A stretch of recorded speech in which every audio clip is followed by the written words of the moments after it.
Hello, good morning and welcome to BIMobject Talks. My name is Matthew Jackson and today we are on our third week of talks. So far been incredibly successful and had some fantastic feedback. My name is Matthew Jackson and I'm one of the consultants here doing a lot of work with all sorts of different companies now in the BIM process. And that's what kind of led us to today's talk, kind of going back to some basics on how BIMobject is involved and can be involved, and the portals that you use can be involved in the different stages of the process. First, a little bit of housekeeping. This will be a 15-minute presentation followed by a 15-minute Q&A. Please type questions into the question toolbox, which should be on the right-hand side of your screen.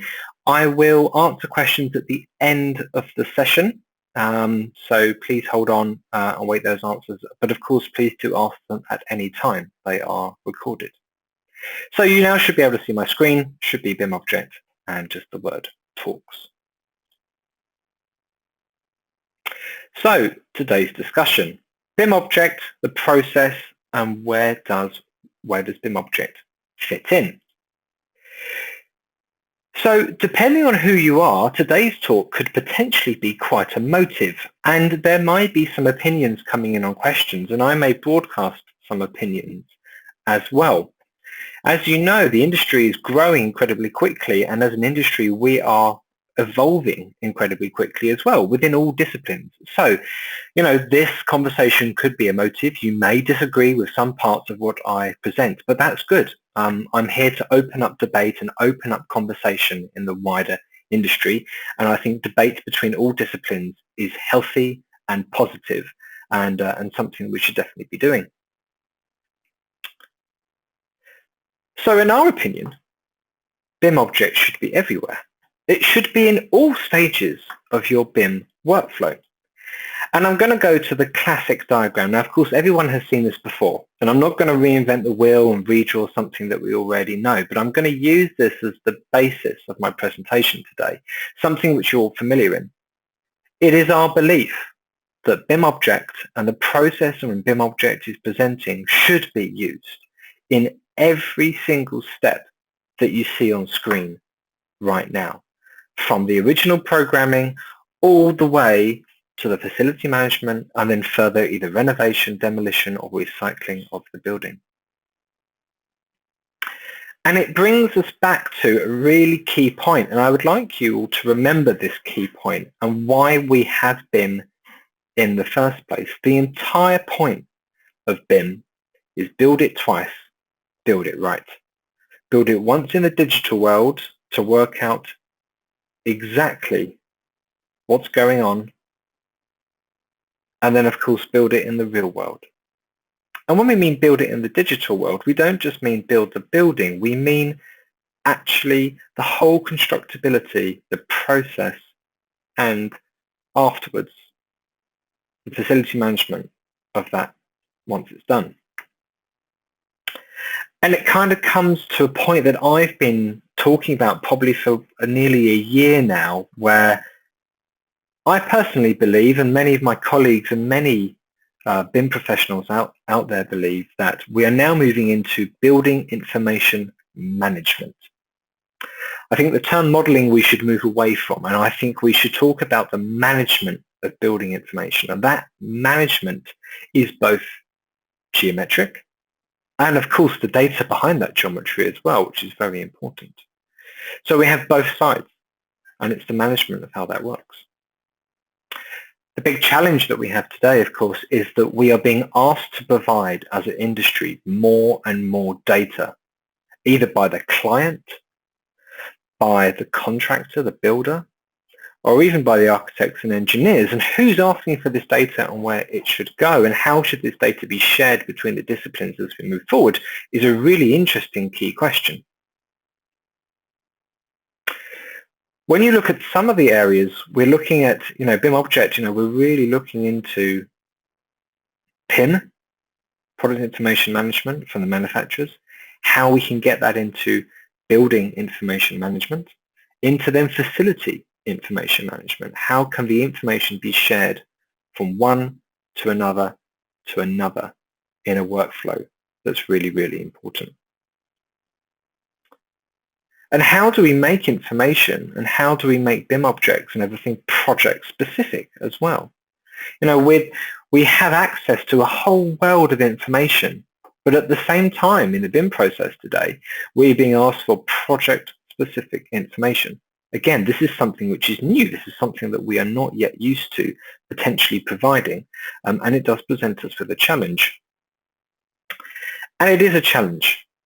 At BIMobject, we like this term a lot. We like to say that we have industry challenges and not problems. Every problem that we have today can be solved. It can't necessarily be solved by one group of people, though. We have to, as disciplines, discuss the best resolution for everybody and how best to share these problems and how best to share the solution that we get to. So this brings us back to my slide again. How, as an industry, can we, by using something like BIMobject, come to the challenges of data, come to the challenges of geometry, all the way from programming to the end? So let's talk about programming. Let's talk about the beginning of a project. Depending on who you are, you may not be involved yet in this project. Depending on whether it's a tender project or design and build, programming is usually assigned by the client or someone on behalf of the client, and it's here that we should understand the information that will be required at the end. Now, from a BIMobject perspective, we're already providing data-rich objects. But how can we use the platform by providing the data at the right time? BIMobject has something called BIMobject properties. You download a BIMobject and you can download then a local classification of a project-based data set into your model when it's required. It's quite unique. And we have a talk about this in 2 weeks specifically on how that works, and there's been blogs that I've written about it. So again, setting out what we need. Then we move into conceptual design. Well, this one for BIMobject is easy. Download the objects that you need. Obviously, you don't need to download everything here, but start downloading some big pieces, some pieces which you're putting into your conceptual design. For the architects and for the designers here, you are going to start rendering, of course. You're going to start presenting your design ideas to the client, and of course, having good quality content, good quality objects which are placed makes it look realistic. Gives you now a fantastic opportunity to start selling your ideas. Of course, then it's a very simple step now to move into detailed design. Like BIMobject, we have thousands and thousands of objects from nearly 1,000 manufacturers today. And now you can start placing all this information and all these objects where they need to go. Behind those objects sit fantastically rich data sets. And still, if you haven't got the data that you need on a local level, you can now start adding that data in by using your free apps, which you should download into your authoring software. I'm making this sound very salesy. I'm trying not to. I'm trying to explain workflow. But you can, of course, add data when you need it to be there. Next, of course, is analysis. So, of course, this information is manufacturer specific. And this is where it starts to get really key now. Having manufacturer-specific information now makes detailed design and analysis really key, because you now have the right information which is manufacturer accurate to do this. And what do we mean by analysis? We mean potentially solar and heating analysis, systems analysis for electricity and for plumbing. Again, without manufacturer-specific information, this job is very difficult. Takes a long time, and potentially this is where mistakes can happen. Analysis can also include things like clearance zones. Again, without manufacturer-specific information, it makes this analysis very hard, very, very difficult. So again, very important to use manufacturer-specific information. Documentation. So again, once everything is put into the right place, again, the BIM authoring softwares that we use today have a fantastic ability to create the correct documentation, whether it's be a schedule, bill of materials, anything like that. Again, if you have data-rich, geometric-rich manufacturer detailing, it makes documentation a very, very simple process. You should not have to do much manual addition here.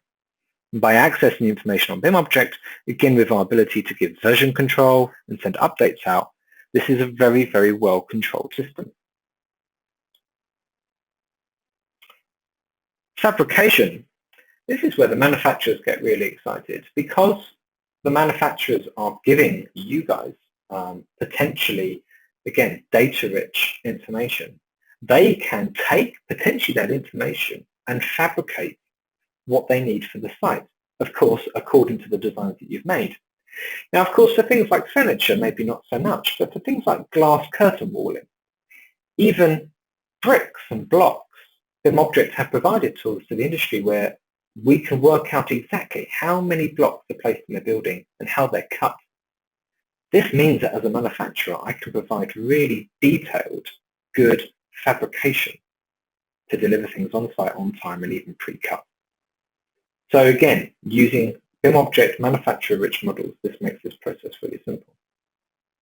For the contractor, again, because we have this level of detail, 4D and 5D construction processes are now very, very simple, or much more simple than they were maybe if you were not using manufacturer-specific content.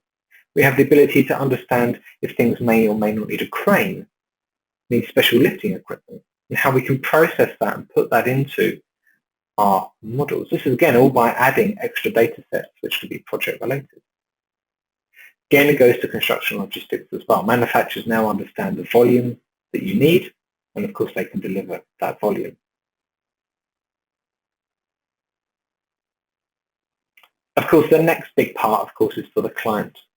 For the client, we're saying operations and maintenance information, project-specific data sets which are made and designed and delivered by manufacturers to the client in the client process to create a very nice, very working FM model. An FM model will be different for a school and a hospital, for example. So we have to provide project-specific data. And again, this has to come from the manufacturer. If it doesn't come from the manufacturer, we have no idea about the maintenance at all. We have no idea about how we access the information, even access the object on site once it's placed. So again, this reinforces this area. And finally, demolition, or as you know, we are a Swedish company, and I think very strongly now in Europe, recycling or renovation. A lot of companies, a lot of people I speak to, this is a key area where they really want to see recycling and sustainable information in models, so they can present a sustainable way to demolish or recycle this building in 50 years. I think another thing which is really, really important to think about is that for the different disciplines, architects, engineers, interior designers, analysis, construction, what might not be useful for you could be awesome in the future for another discipline. So we have to think about what might not be really helpful for you right now could still be a key purpose in the process. Now, I've put a warning sign on this. I have made assumptions, but this is just to show you what I mean. Here along the top, I have the different disciplines. And of course, I apologize if I've missed some out, and you're part of those. And on the left, I have maybe things which are important. Everybody sees different areas of how objects work and how materials work in a different part of importance. And even in meetings, even with inside companies that I have, the different groups debate this all the time. And at the end of the day, everything's important. But of course, it's making that information available at the right time or having the information there so it can be accessed. So of course, for structural engineers and MEP engineers, they don't really care about a high level of geometry, but they really care about accurate clearance zones and connectors. And again, that information can only be taken from manufacturer-specific models. An architect doesn't care so much about that generally because they care about the space and the object that sits within the space and the relationship within the space. Of course, the contractor, again, has different priorities, and so does the client, and so does the maintenance team. So you have to think that although it might not be useful to you, and maybe the information that we present in BIMobject might not be useful for you today, it will definitely be useful further down the line, or it has been useful in the past. And that's the point that I'm trying to make. We have to think about which geometric level of detail should we use and which data should I present at the right time. And the BIMobject platform can help with this. The BIMobject platform can present different levels of detail, and of course we can add data sets later down the stage and later down the process. So again, this is really key important. So the advantages of using manufacturer-specific content are evidently clear through every step of the process. If you use manufacturer content at the beginning, you don't have to export the manufacturer column.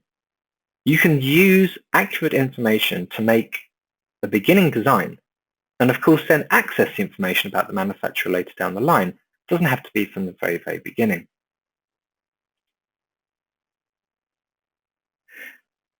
So BIMobject can provide to you accurate geometry at various levels of detail, of course, accurate clearance zones, which are key, really key to putting the building together, accurate connections, so the way in which these objects fit together into a wider system. Designing a plumbing system and electrical system should be done in BIM. And of course, accurate data. And this is really what the clients are looking for their operations and maintenance parts of their projects. So it brings me back to the start. We believe that BIMobject has a position in every stage of the BIM process. Maybe in a small part, maybe in a large part, but there is use of having manufacturer-specific content throughout the entire process, and even at the beginning of programming, when we're talking about what we want at the end, we can lay out the expectations that we have for everybody to work to. Because this is quite an emotive topic, I've set up a discussion in LinkedIn, and it will be sent in the email after this, but you can go and find it in our LinkedIn group of BIMobject. Maybe you agree with me, maybe you don't agree with me, maybe you have some thoughts of your own. I'd really like everybody, we've got, well, hundreds of people watching this right now. Be really good, discuss. This is a discussion, and we should discuss this, and I'll be monitoring this and of course answering questions in here as well. If you've missed some sessions in the past, we have past sessions. So the first week I did a session on searching, finding what you need in the cloud quickly and efficiently. We've made on many changes in search. And last week, my colleague Magnus did a fantastic presentation on how our Revit tools work from BIMobject. Next week, my colleague Christopher will do a presentation on our ArchiCAD tools and BIMobject. And then the week after that, I will do another presentation which will be about data and how we deal with data in our data cloud using BIMobject properties, adding data on demand for regional specific requirements and project specific requirements. So that's my presentation done. I'll finish recording in a second. I'll then start the Q&A. So first of all, thank you for your attentiveness. It's been 18 minutes, not 15, so I do apologize. Follow us on Twitter, @BIMobject, and my Twitter is @CAD4Mac. Sign up for new webinars on the address below, and of course follow us on LinkedIn. So if you'd now like to leave, of course, please do so, and I will now answer questions. And thank you very much for your time.